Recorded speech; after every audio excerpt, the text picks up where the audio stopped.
I think before his visit to the village, he seems to be a very interesting and devoting person as to the work as an entomologist. He expresses a lot of genuine interest in sands and insects because he talks so much about it. He has pretty cool interests to have, and I would definitely want to become his student. But there seems to be a lot of downsides to that. In my opinion, he seems not very open minded.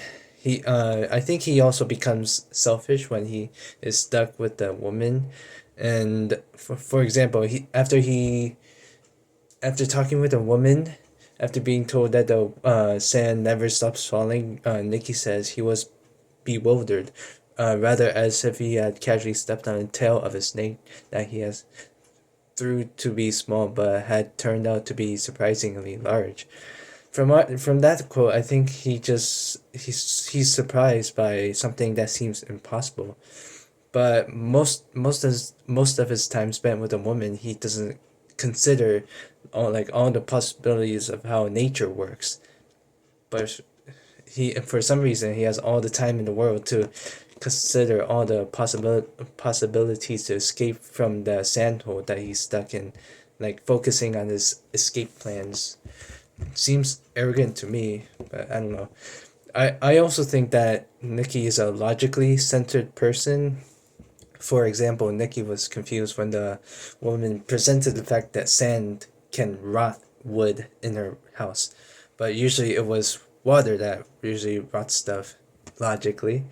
Nikki later reflects on this, saying, like, quote, but no matter how much sand followed, it still wasn't water. He had never yet heard about anyone being drowned in sand. Logically, that doesn't make sense to him, but he learns to accept it.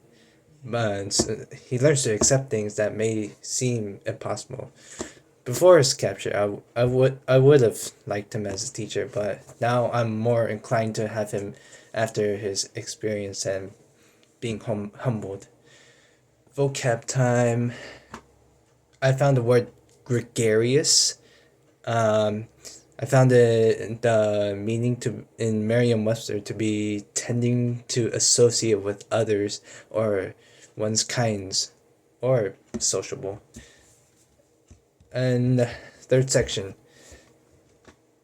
reflection. I reflected on the idea that of how Nikki wanted to escape from being idle, but being lazy by focusing his interests elsewhere by escaping to the dunes, but he eventually finds himself being put to work by a woman and ended up with more responsibilities and more work to do than his life before visiting the villages. It's kind of like a paradox where you want to escape reality, but you have to face the consequences of that reality. It's kind of a loop. Let me know what you guys think.